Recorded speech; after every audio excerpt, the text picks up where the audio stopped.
The OSS. Lurking in the background of Operation Underworld, which had seen the ONI directly recruit Luciano, was the Office of Strategic Services, OSS, the wartime forerunner to the CIA and America's first robust national intelligence organization. The precise role that the OSS played in the affair isn't exactly clear. According to George White, a notorious agent of the Federal Bureau of Narcotics who had been recruited into the OSS, he had been propositioned by an organized crime associate to enlist Luciano in exchange for a pardon. But this was a bridge too far. An alliance between the OSS and a person of Luciano's reputation would be a very naive way of doing business. White maintained that he felt it was outrageous to entertain the proposition, even for the OSS, who were willing to do almost anything. White would make these statements in the course of federal testimony, and, in all likelihood, he was lying to protect the OSS.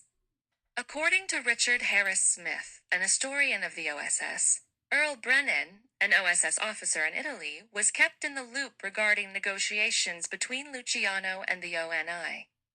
Meanwhile, Assistant District Attorney Murray Gurfein, who handled the legal end of the Luciano negotiations, subsequently went to Europe to serve as a colonel in the OSS. The OSS was many things, operating in many different theaters. In Europe, it ran a fairly unsuccessful paramilitary campaign. However, in the China-Burma-India theater, its military operations achieved remarkable results. When it came to spycraft, its supporters gushed with praise, while its detractors regarded the tales later woven by its veterans as worthy of skepticism. The OSS was frequently, and accurately, seen as a social club. While its ranks did boast a great many military officers and figures from other government agencies like the FBI and the FBN, its leadership and higher-ranking administrative posts tended to be secured by the sons of the country's wealthiest elite. In London, Madrid, Geneva, Paris, and elsewhere, posts were held by members of the Mellon family of Pittsburgh, the family behind the Gulf oil fortune. Heirs of the Morgan family also secured positions within the agency, as did members of the DuPont and the Vanderbilt families. Only the Rockefellers were conspicuously absent from the OSS, writes Richard Harris Smith, adding that Nelson Rockefeller headed his own agency, the Coordinator of Inter-American Affairs. David Rockefeller, Nelson's brother, also reportedly ran his own intelligence apparatus during the war. The agency itself was something of a brainchild, at least partially, of General William J. Donovan, a prominent New York City antitrust lawyer and veteran of World War I. Along with figures like Dewey and Dulles, Donovan was the consummate Eastern establishment insider. He maintained a deep preoccupation with organization and rationalization, which filtered into his work defending the trusts and combines that dotted the corporate landscape of his day. He was also a firm internationalist when it came to his political outlook. During the interwar years, Donovan had acted as an agent for various corporate interests, and had even traveled to Russia on behalf of the Morgans to collect information on the developments of the Bolshevik Revolution. In the course of his wartime intelligence work, Donovan was first appointed by President Roosevelt to head the Office of the Coordinator of Information, COI, which was intended to help coordinate the scattered intelligence outfits and military organizations that communicated infrequently and cooperated even less. COI was the seed from which the OSS would later spring. Under Donovan's direction, it became a clearinghouse for military and political propaganda. This was in no small part thanks to Donovan's close friend, a British intelligence operative named William Stevenson. Stevenson was the wartime head of a British intelligence unit in the United States, headquartered in New York City and known as the British Security Coordination, BSC. He reported to Stuart Menzies, who was then serving as the head of MI6. Menzies had tasked Stevenson with establishing relations on the highest possible level between the British SIS, the Secret Intelligence Service, another name for MI6, and the U.S. Federal Bureau of Investigation. Stevenson and the BSC operated from an office located in Rockefeller Center's International Building, which was also the home of numerous other BSC front organizations.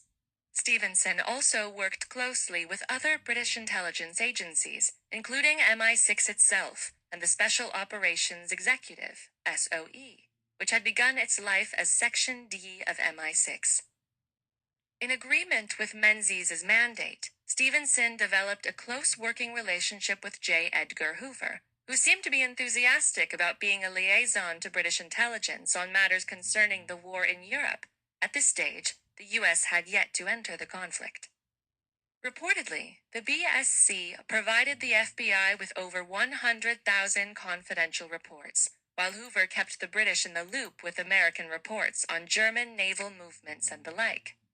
The relationship between Hoover and Stevenson would ultimately break down by 1941.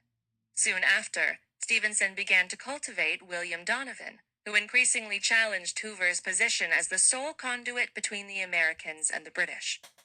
When Donovan was appointed by Roosevelt as the coordinator of information, and subsequently formed the OSS, an intense bureaucratic struggle erupted between Hoover and his rivals. As will be discussed in greater detail in the next chapter, this struggle allegedly led Donovan to coordinate with organized crime kingpins, namely Meyer Lansky, to blackmail Hoover in an effort to bring him to heel.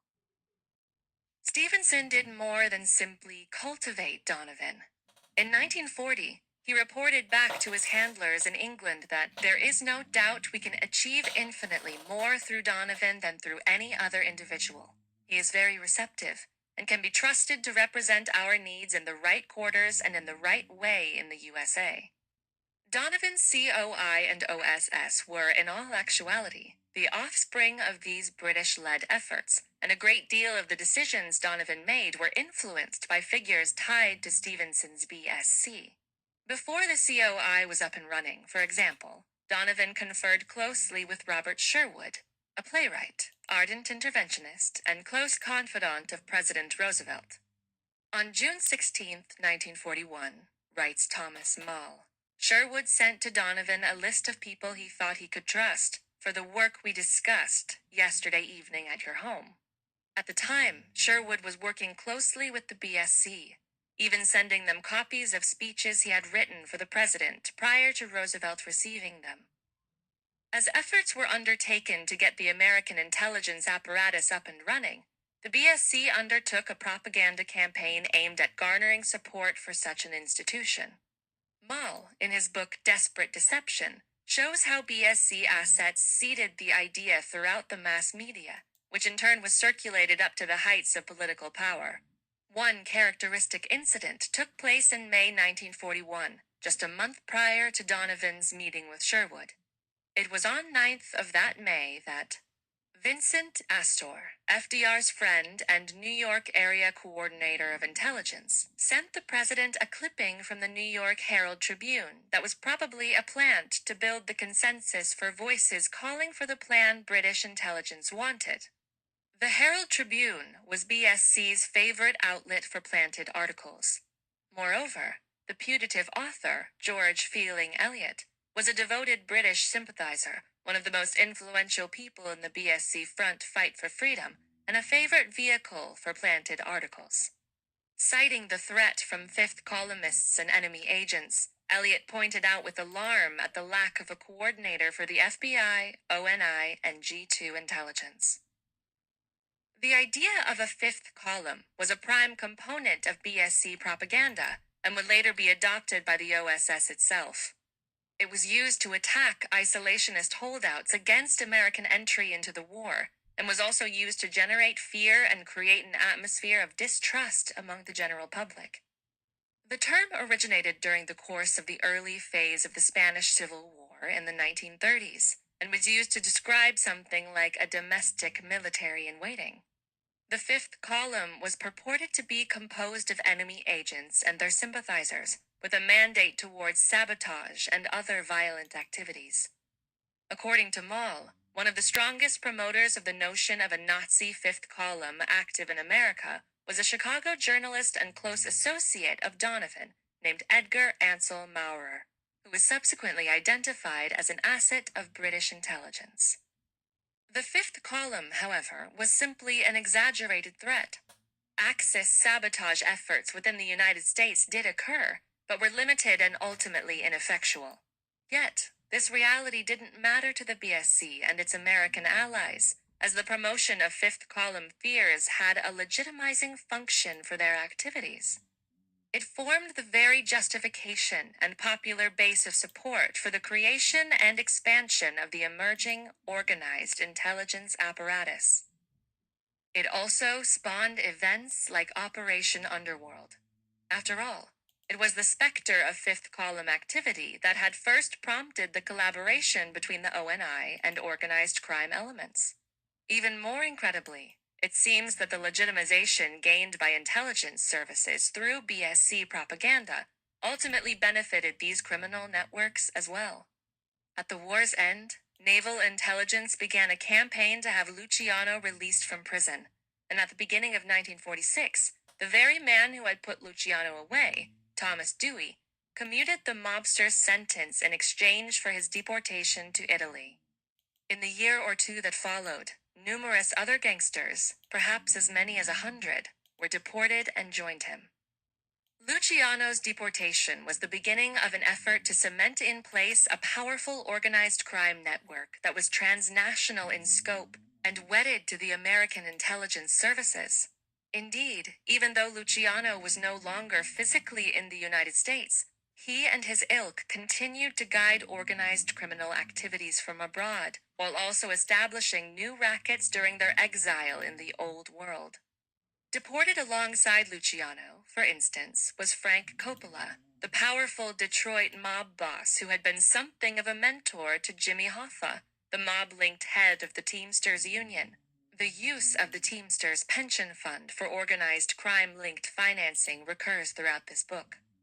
By the 1960s, Hoffa and the Teamsters were working closely alongside the CIA, particularly on efforts to assassinate Fidel Castro, who had seized many of the mob's casinos during the course of the Cuban Revolution. Coppola himself was linked to American intelligence. He was said to have been behind a 1947 May Day massacre in Sicily, allegedly financed by former OSS Chief William Donovan, in which 8 people were killed and 33 wounded. 498 people, mostly left-wingers, were killed in 1948 alone. Also deported was Silvestro Silver Dollar Sam Carolla, a Sicily-born mobster who had arrived in New Orleans, Louisiana, in the early 1900s and had become the city's boss. He was particularly close to the interests of New York City organized crime. In the 1930s, Carolla had worked with Costello and Luciano to provide New Orleans with slot machines under the watchful eye of their ally, Huey Long. The gambling operation was so successful that it soon attracted the attention of Lansky, and plans were put in motion to establish centers of communication and money laundering operations to be used by the underworld on a national scale in New Orleans. This included the opening of 3 big Las Vegas-style gambling casinos across Louisiana and the introduction of a new rising star in the underworld into this partnership. That rising star was Carlos Marcello. Soon, Marcello was managing the whole of the Louisiana casino operation. When Carolla was deported to Sicily, Marcello was tapped to take his place, and so began the reign of one of the most powerful crime bosses of the 20th century.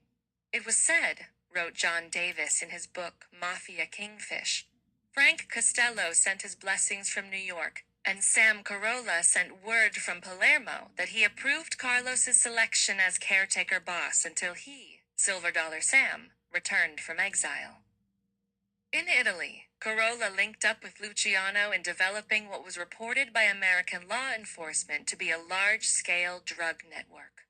As will be discussed in Chapter 3, this network spanned the Middle East, Europe, and the United States, and one particularly well-oiled pipeline of this network, one that connected Lebanon to Sicily to Marseille, was infamously known as the French Connection. Curiously, Corolla and Luciano turned up in Mexico in 1948 to oversee the development of a drug smuggling operation in that country. While Mexico had its own domestic drug production, it was also a key transshipment point for the flow of heroin, refined from opium produced in the East. Here, we again find the fingerprints of cooperation between intelligence services and organized crime. The Drug Connection and Operation X. The story of the China's Green Gang is complicated, partially due to the mixing of fact with rumor and legend. Yet, it is undeniable that their rise was a consequence of the rapid transformations that shook Chinese society in the early 20th century. However, the Green Gang itself began long before the 20th century dawned, originating as a secret society with roots stretching back to Luoism, a folk religion that followed the teachings of Buddhist mystic Luo Menggong. During the late 1700s, this particular branch of Luoism had become a powerful force among boatmen, whose trade was the transport of grain and other foodstuffs. Fearful of their growing power, authorities stepped in to suppress this network, driving it underground. Once bitterly ensconced in the margins of society, these Luoists began engaging in smuggling and formed alliances with other smuggling groups. Soon, they consolidated their power and became a formidable force in the world of crime. Under the leadership of Du Yunsheng, the Green Gang helped bring to power the Kuomintang, KMT, later known as the Nationalist Chinese, under the direction of Chiang Kai-shek. Chiang himself was not a member of the Green Gang, but his political mentor and protector, General Chen Chi-mai, had been. Between the 1920s and 1930s, the Green Gang was fully integrated with the government of Shanghai and became a primary source of power for the KMT. They relied on the Green Gang to conduct counter-espionage activities and gather political intelligence, and called upon the resources of the organization to suppress trade unionists and communists. The Green Gang financed its activities through the cultivation and sale of opium, an activity that was fully sanctioned by Chiang and the KMT. Prior to the KMT's rise to power, Chinese opium production was unorganized, distributed among many different warring figures.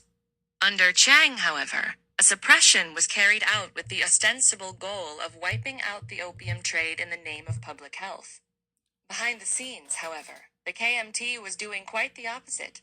The suppression of opium production was actually an integrated effort to centralize it, placing production, distribution, and ultimately control of the substance in the hands of a joint KMT Green Gang monopoly. Support for the KMT opium monopoly came from Western modernizers, including the Rockefeller Foundation, which had set up shop in China during the 1910s with the creation of the China Medical Board. Through this apparatus, the Rockefeller Foundation undertook efforts to promote modern science, develop medical education programs, and set up hospitals. It is likely that the foundation's support for opium monopolization was intricately bound up with their health crusade, since opium had important, wide-ranging medicinal applications. At the same time, it was also part of a larger tendency among internationalists like the Rockefellers to seek the regulation and control of the global drug trade. After the First World War, the nascent League of Nations formed an advisory committee on the traffic of opium and other dangerous drugs. It worked closely with the Rockefeller Foundation's International Health Board, the parent of the China Medical Board. The overarching imperative of the League's efforts for global drug regulation was to rationalize the production of opium and other precursors, and to consolidate drug refining and distribution within a series of select major pharmaceutical corporations. Under Chiang's leadership, China simultaneously kowtowed to the League's initiatives while using the monopolization drive to cement itself at the center of drug production for both the criminal underworld and the legitimate overworld. A full-blown narco-state was in the process of being formed, as opium cultivation came to be the central focus of the government's revenue-raising programs.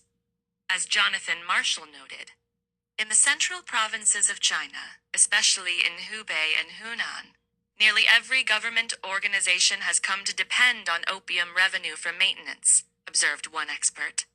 Even law courts, Tangpus, Kuomintang organizations, and schools are no exception. Thus, in one locality, authorities charged one pickle of opium $320 for general taxes, $32 for communist suppression, $3.20 for national revenue, $1.50 for the Chamber of Commerce, $2.50 for special goods, opium, association fees, $2.50 for the Si-Soon Girls' School, and $7 for protection fees. Later, highway maintenance and more school taxes were added. When the opium finally reached Hankou, monopoly authorities added another $920 tax. The original cost of the opium was only $400. It was in this context that American organized crime figures arrived on China's shores and began to organize an intensely lucrative global narcotics trading network. Among the first was Arnold Rothstein, who acted as a mentor to Lansky, Luciano, and Costello. He dispatched a series of frontmen to China: Sidney Stager, Jacob Katzenberg, and George Ufner. Ufner would later be described by federal investigators as a longtime friend of Costello, while Katzenberg was a high-level figure in New York City's Jewish crime syndicates. These syndicates, according to Alfred McCoy, controlled much of New York's heroin distribution. Katzenberg, himself a Lansky flunky as much as a Rothstein frontman, was involved with the secret heroin processing laboratory in the city, which was refining opium flowing from Asia. Hans Dirks, in his encyclopedia History of the Opium Problem, The Assault on the East, 1600 to 1950, suggests that the connections between American organized crime and the KMT Green Gang-dominated Chinese opium trade more than likely involved the complicity of Western, predominantly Anglo-American, economic interests in the region. He singles out in particular the powerful Sassoon family. Nicknamed the Rothschilds of the East, the Sassoons had emerged as economic administrators in Iraq before organizing one of the dominant opium trading complexes in the East. It is said, writes Dirks, that 1/5 of all opium brought into China was shipped on the Sassoon fleet. Thanks to opium, they became not only the wealthiest family in India, but also the largest real estate dealers in Shanghai. The family also became integrated into the world of oil. They invested heavily, at various times, in Britain's Burma Oil and the Anglo-Iranian Oil Company, a subsidiary of Burma that eventually became British Petroleum, among others. During the 1800s, the Sassoons competed for dominance of the opium trade with Jardine Matheson, one of the great Anglo-Hong Kong trading houses that has been firmly controlled by the prominent Keswick family.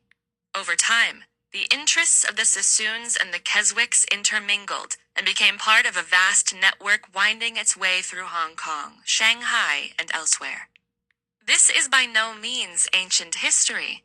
As late as 2013, the Financial Times reported that Lord James Sassoon, having just finished a stint serving as the commercial secretary to the Treasury in the government of UK Prime Minister David Cameron, became an executive director of the Jardine Matheson board. These dynastic corporate structures not only influenced the shape of the international drug trade during the 20th century, but also the evolution of Western intelligence services during and after World War II. Take, for example, the offspring of Henry Keswick, who served as one of the most powerful heads of Jardine Matheson and the controller of numerous affiliated entities, such as the Hong Kong and Shanghai Banking Corporation, the Hong Kong and Whampoa Company, and the Shanghai Municipal Council. Two of Henry's sons, John Henry Keswick and William Johnston Tony Keswick, served in the Chinese theater as part of the UK's Special Operations Executive. In addition to the SOE, John Henry Keswick served as the personal aide to Lord Mountbatten, the Supreme Allied Commander of the Southern Asia Theater. Tony Keswick, meanwhile, crossed paths with Federal Bureau of Narcotics, FBN, veteran, and OSS operative, Garland Williams. When the OSS was still being organized and efforts were underway to expand its paramilitary capacities, Williams was dispatched by Preston Goodfellow, a former former Hearst executive and publisher of Brooklyn Eagle, who had become William Donovan's special assistant, to meet with the SOE officer. After meeting the British spy master Keswick, writes Douglas Valentine, Williams returned to Washington with the SOE's training manuals and helped establish OSS training schools in Maryland and Virginia. After the war came to an end, Tony Keswick returned to the world of corporate affairs, taking up a position running one of the family's correspondent companies in London. He also served for a time as a governor of the Hudson's Bay Company in Canada. As discussed in the next chapter, the Hudson's Bay Company was central to the rise of the Bronfman family, who have long straddled the murky line between legitimate corporate enterprises and the criminal underworld. In turn, the Bronfmans, as will be illustrated at length in this book, would be important to the rise of the network that later enabled the illicit activities of Jeffrey Epstein. Through his acquisition of the SOE manuals from Keswick, Garland Williams played an essential role that paralleled, and was almost certainly framed by, the higher-level cooperation between William Donovan and William Stevenson. At the same time, Williams appears to have operated at the intersection of the American intelligence services, still in their infancy, and the networks of American organized crime. In his book, Deep Politics and the Death of JFK, Peter Dale Scott theorizes that there existed a formation that he provisionally dubs Operation X. Williams and other veterans of the FBN that were brought into the OSS and the CIA are identified as players in this apparatus. The intelligence mob collaboration established with Operation Underworld did not end after World War II. On the contrary, post-war narcotics operations overseas were subordinated to anti-communist activities, and they were used as a cover for ongoing use of mob assets above all drug traffickers around the world. In developing these post-war mob contacts, White and his FBN associates, notably his former supervisor Garland Williams, and his protege, Charles Siragusa, even while formally backed in the FBN hierarchy, functioned as a counterintelligence unit attached to the CIA and, at times, the Army. In the 1950s and 1960s, it would appear that the FBN systematically subordinated the prosecution of drug cases to a second, hidden agenda, the use of traffickers as agents against communism. One example that Scott cites is the selective arrests made by George White in a 1959 heroin case involving the anti-communist and pro-Kuomintang Hip Sing Tong or gang. White, an agent for the FBN and OSS who was a contractor for the CIA after the war, had busted a heroin ring operating out of San Francisco that tracked back to these pro-KMT gangster elements, and then subsequently identified the heroin as originating from Chinese communists. Interestingly, White himself had a history with the Hip Sing Tongs. In 1936, he infiltrated the notorious Hip Sing Tong Brotherhood of Seattle by masquerading as a drug dealer, leading to a massive sting operation that nabbed some 30 drug smugglers and their associates. It is worth saying a bit more about George White, who was no stranger to courting the services of organized crime figures to bolster the early American intelligence apparatus. The research carried out by the late Hank Albarelli has shown that White cultivated a protege named Pierre Lafitte, who he had recruited into the CIA as a special employee in June 1952. 20 years prior, Lafitte worked in France for Jean Voyatsis, the greatest importer of manufactured Chinese opium into Europe, and a figure of considerable interest to the FBN. Later, Lafitte turned up in Cuba in the company of Amleto Battisti y Lora, a Corsican expat who had partnered with Meyer Lansky in a Havana hotel. Battisti, according to a 1955 FBI memo, was, for many years, known unofficially as the Numbers King of Havana. When White brought Lafitte to the CIA, the FBN agent was himself being recruited by Sidney Gottlieb, a chemist who was working at the agency's Office of Technical Service.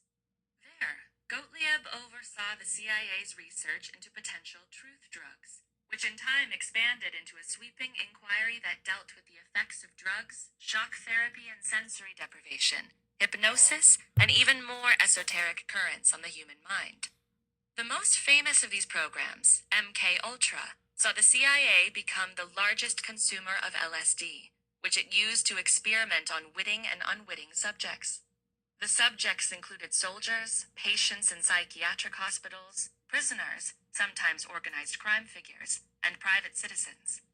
Under Gottlieb's directions, CIA-run safe houses were established in New York City and San Francisco, where unsuspecting people were dosed with hallucinogenic substances while being monitored from behind two-way mirrors.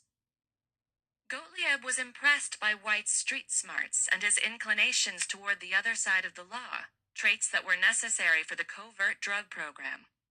As one of Gottlieb's agency employees later stated, "We were Ivy League, white middle class. We were naive, totally naive about this, and he felt pretty expert.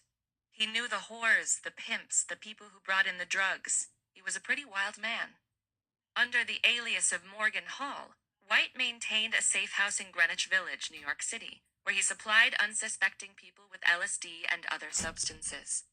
In order to lure people into his web, he deployed false life stories.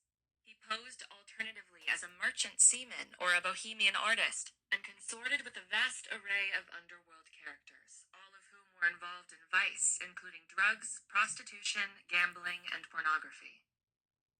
In 1955, Harry J. Anslinger, the commissioner of the FBN, transferred White to San Francisco to fill a vacant post as the FBN district supervisor for the city.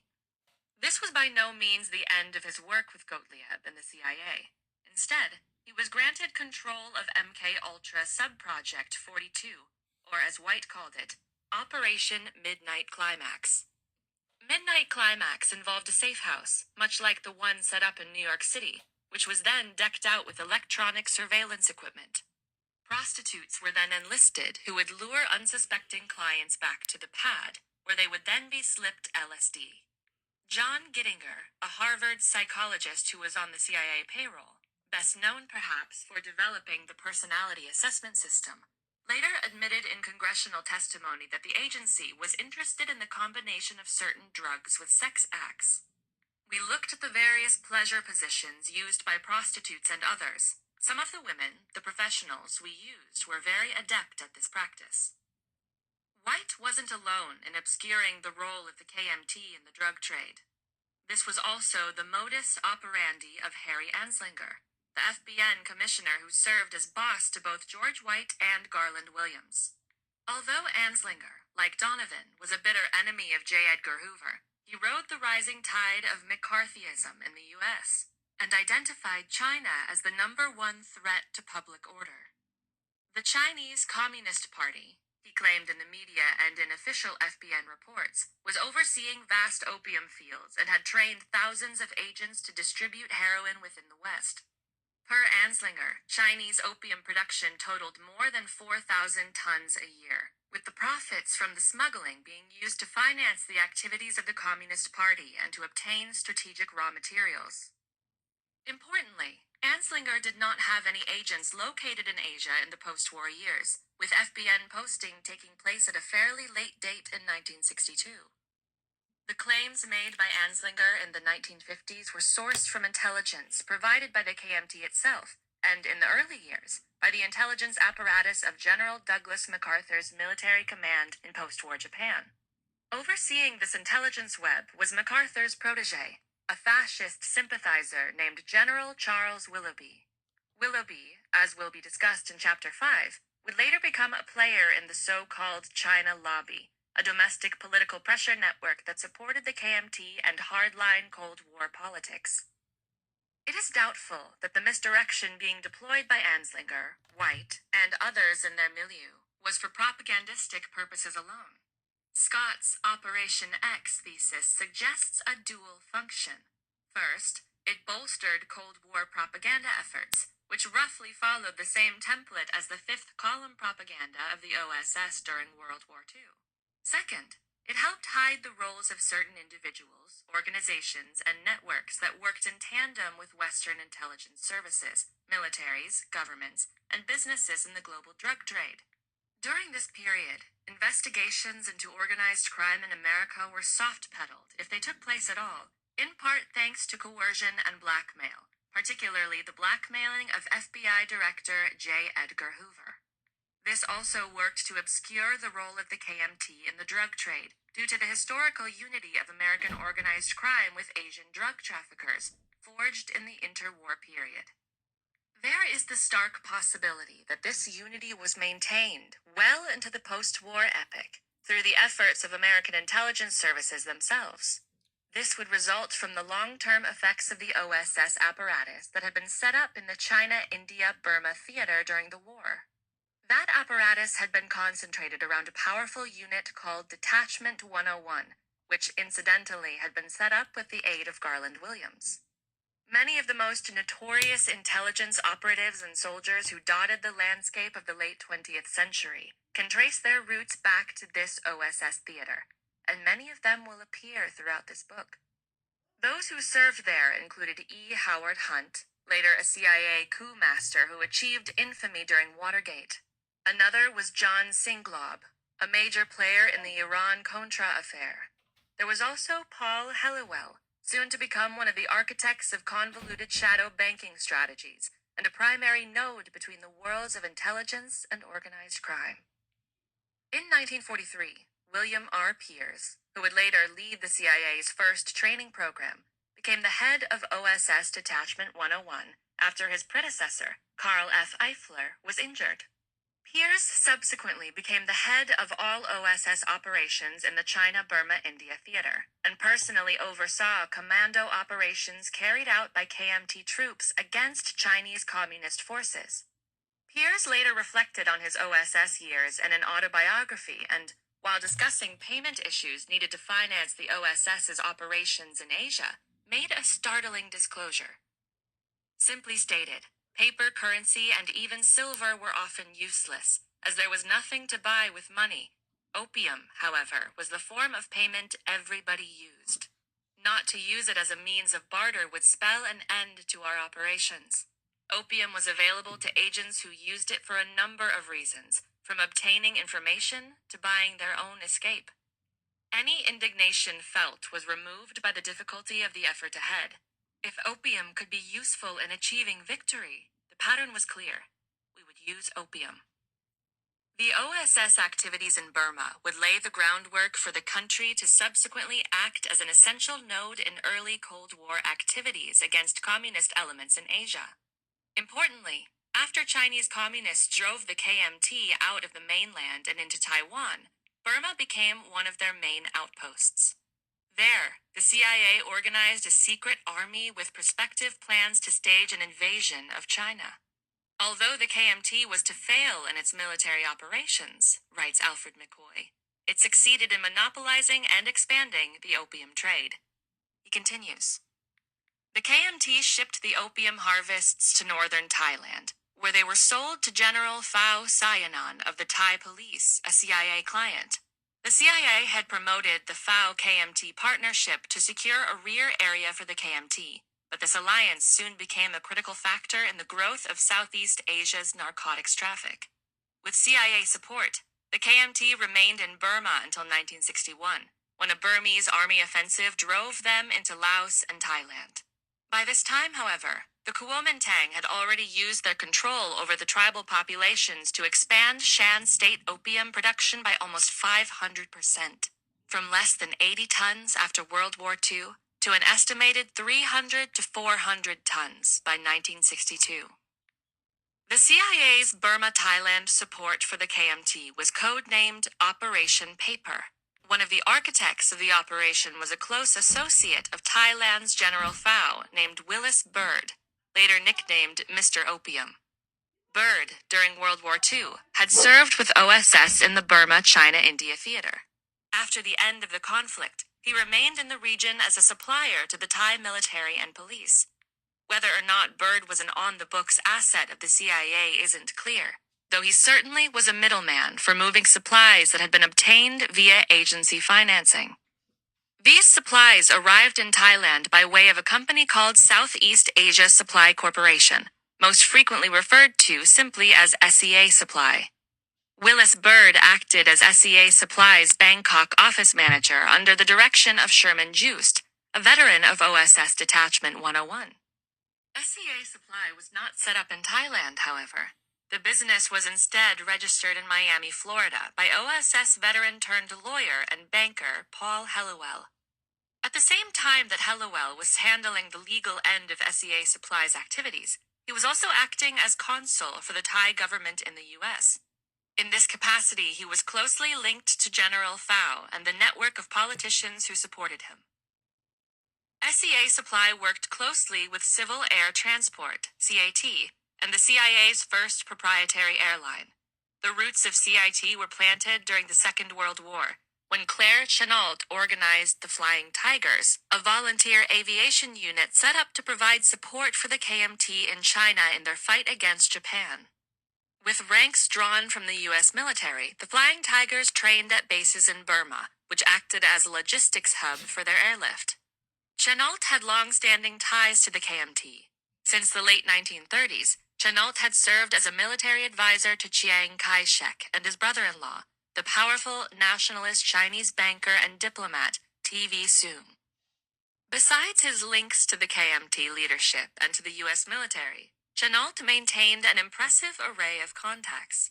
His lawyer was Thomas Corcoran, a top advisor in President Roosevelt's New Deal Brain Trust.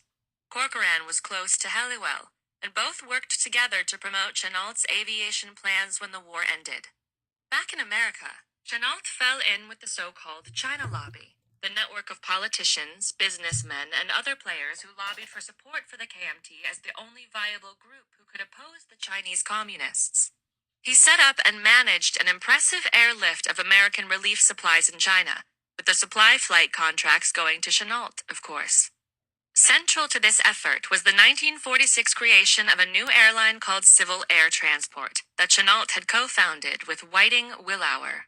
Willauer would go on to be U.S. ambassador to Costa Rica and was also later involved in the 1954 CIA-led coup in Guatemala. When the KMT retreated to the island of Formosa, now Taiwan, Chennault used CAT to run arms and medical supplies to national Chinese fighters.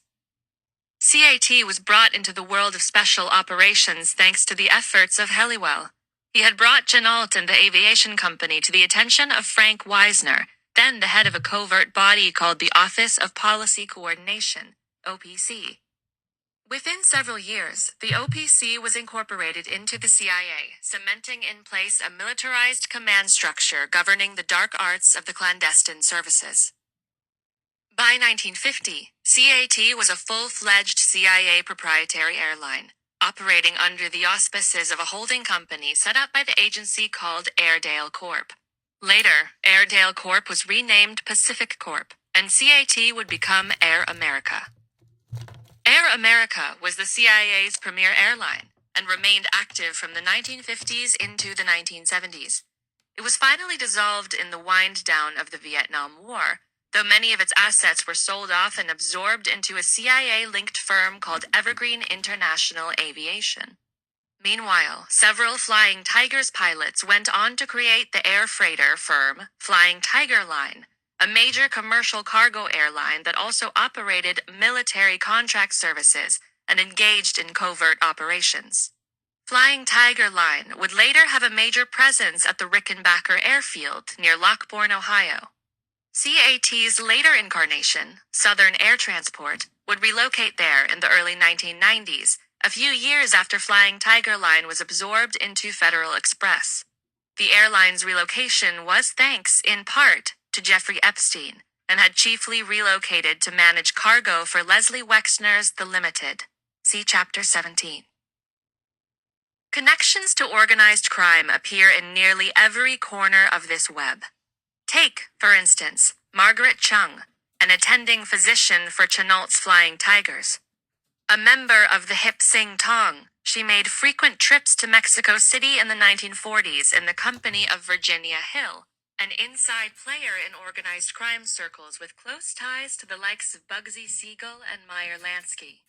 During this period, Hill became intimate with a number of Mexico's top politicians, army officers, diplomats, and police officials, which likely facilitated the activities of her friends in the underworld. Hill was also particularly close to the Chicago outfit during this time, the significance of which will become clear shortly. As mentioned above, Mexico had become an important base of operations for the drug smuggling network of Costello and Corolla. Given their ties to Meyer Lansky, it is certainly possible that Hill's own appearance in Mexico was connected to these earlier activities. Importantly, Mexico had also become a vital transshipment point for the KMT's own drug trafficking during this same period. Does the presence of Margaret Chung alongside Hill, then, suggest that the KMT's drug operations in Mexico directly intersected with those of Lansky and his milieu? Given the history of Lansky associates working with the KMT and the Green Gang, it is certainly possible, if not likely. The structure of this apparently intricate network can be developed further when considering that civil air transport, one of the successors to the Flying Tigers, was, by 1960, flying in and out of Laotian territory controlled by the Hmong tribesmen. The tribesmen were a major supplier of opium destined for refinement into heroin. The CIA's covert support for the Hmong is discussed in Chapter 5. Airstrips for CAT's flights were built by Bird & Sons, a private engineering firm controlled by the CAT representative in Bangkok, William H. Bird. Bird was the cousin of Willis Bird, of the OSS, and of Helliwell's SEA Supply. There was also the case of Helliwell himself. By this point, he had become a prominent player in Republican politics. He was, for example, a delegate for Dwight Eisenhower as he strove to clinch the Republican Party presidential nomination. Helliwell had also been a leader in the Florida chapter of Citizens for Eisenhower. That chapter was subsequently accused of being taken over by professionals who refused to work with the regular GOP leaders and who are accountable to no one for the finances they collect. Members of this cadre of operators, aside from Helliwell, included Kurt Landon and James Gilmartin. Together, these three men were tightly connected co-conspirators amassing unaccountable power. Landon is a substantial client of Helliwell's law firm. Gilmartin is a partner of Helliwell's, and Gilmartin is married to Landon's daughter. We find these men closely allied by business and marriage who, if their plan succeeds, will find themselves in a position of enormous power in Florida and responsible to no recognized Republican authority. While Helliwell was making waves in the world of politics and in the world of covert operations, he was also making a foray into the world of Florida insurance. He was the consul for, and later secretary, then chairman, of American Bankers Life Assurance, located in Miami. Importantly, Helliwell utilized the offices of American Bankers Life as the hub for many of his activities. The Florida Thai consulate, for instance, was located at the same address as the insurance company, as was SEA Supply. In addition to this important CIA linkage, American Bankers Life also shared important connections, one of which was Helliwell himself, with Miami National Bank. Founded with a loan from the Teamster Pension Fund, Miami National was identified in 1969 as having served between 1963 and 1967 as a conduit through which hot syndicate money was exported by Meyer Lansky's couriers and laundered through the Interlocking Exchange and Investment Bank in Geneva. The importance of Lansky's Geneva Bank will be discussed in Chapter 3. Helliwell's ventures, and specifically his banking endeavors, were probably related to the flow of heroin that originated as KMT opium and then passed through the hands of American organized crime figures. In his book, Hot Money and the Politics of Debt, offshore banking expert R.T. Naylor writes that South Florida is a major refuge for Latin American flight money, which pours into the Florida banking system and local real estate. The flight capital into real estate business is an old one. In the 1950s and 1960s, Kuomintang money from Thailand and Burma came via Hong Kong to be washed in Lansky-related property firms. The supermob. The global drug trade is a massive business, and the offshore banking system that enables it is even bigger. Although most imagine drug networks, their controllers, and their users as existing on the fringes of society, in reality, the massive amounts of capital that result from the production and distribution of illicit drugs occupy a central place within the global economic system. Consider a statement made in 2009 by Antonio Maria Costa, who was then the head of the UN Office on Drugs and Crime. According to Costa, proceeds from the drug trade were an important source of liquidity for cash-starved banks at the height of the 2008 economic crisis. The amounts absorbed by the banking system were enough to prevent some banks from collapsing. Interbank loans were funded by money that originated from the drugs trade and other illegal activities. There were signs that some banks were rescued that way. In 2000, Le Monde Diplomatique suggested that the global drug trade was $1 billion a year business, an incredibly low estimate. 17 years later, the Global Financial Integrity Project estimated that worldwide drug trafficking revenue stood somewhere between $426 to $652 billion annually. In the same report, the overall revenue of illicit activities was posited to be $2.2 trillion. The UN Office on Drugs and Crime, meanwhile, estimated that money laundering activities, encompassing the washing of illicit drug revenue and more, make up anywhere from 2 to 5% of global GDP, at around $800 billion to $2 trillion. This, again, is almost certainly a conservative estimate. In 2012, $21 to $32 trillion was estimated to be sloshing through the offshore banking system. This number would have only increased in the wake of the earlier 2008 financial crisis. When such immense sums of money are being generated, it isn't left to idle in bank accounts in the Caymans, Bermuda, the City of London, or wherever. The end destination of a money-washing process is to transform dirty money into seemingly clean investment capital. Journalist Michael Rupert, in his book Crossing the Rubicon, cites cases where companies have tapped illicit money flows in order to borrow money at a lower interest rate than they would receive from major banking institutions.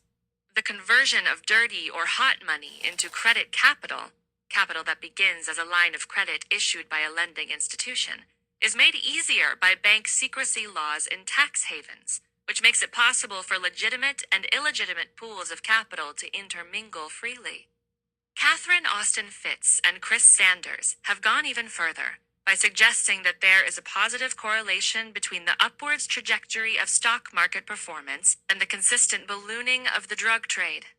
While there are a number of factors that impact stock market performance, such as easy money injected into the economy by the central banks of various countries, Fitts and Sanders write that it may seem strange to think of a positive correlation between narcotics trafficking and the stock market, but consider the proceeds of crime need to find a way into legitimate, that is legal, channels, or they are worthless to the holders.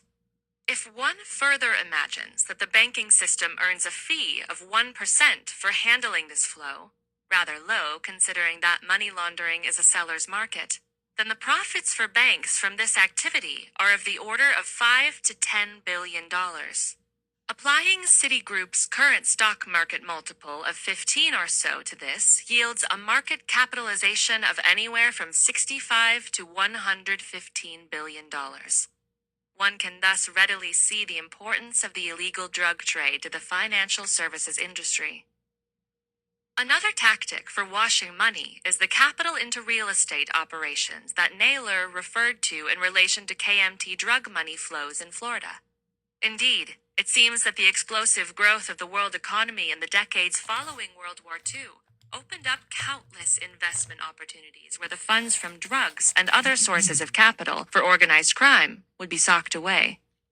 It was this period, after all, that saw the great ballooning of real estate markets and the high-tech industry, along with the modern tourism industry that spawned everything from destination resorts in exotic locales to the sparkling lights of Las Vegas casinos. In his book, Power Shift, Kirkpatrick Sale argues that the post-war era was characterized by a rising Southern Rim that came to confront the traditional seat of American economic and political power in the Northeast. The Southern Rim was made of the southern states, portions of the Midwest, and the Sun Belt, a large expanse that stretched from Florida to California.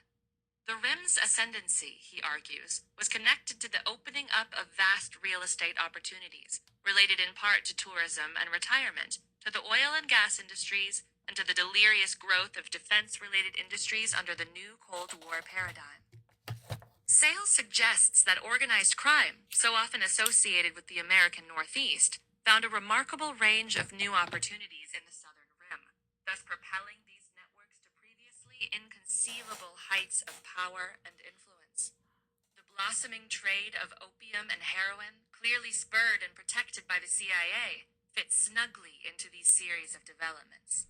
Sale writes that smuggling, especially of heroin, in which the trade grew steadily more lucrative after the opening up of Asia's Golden Triangle in 1948, tilted to the south, taking advantage of the enormous rim coastline and the porous Mexican border, along which whole networks of Latin connections and Mexican connections were developed. And everywhere in the booming rim, millions of dollars were placed in legitimate investments, chiefly in those high-risk operations where venture capital is hard to come by. Oil exploration, for example, and land speculation. And in those large-scale businesses where sizable amounts of capital are necessary. Corporate farming, for example, technological manufacturing, and above all, real estate development. The observations and arguments made by Kirkpatrick Sale, Michael Rupert, and Catherine Austin Fitz neatly dovetail with the complicated yet organized history detailed by Gus Russo in his book, Supermob.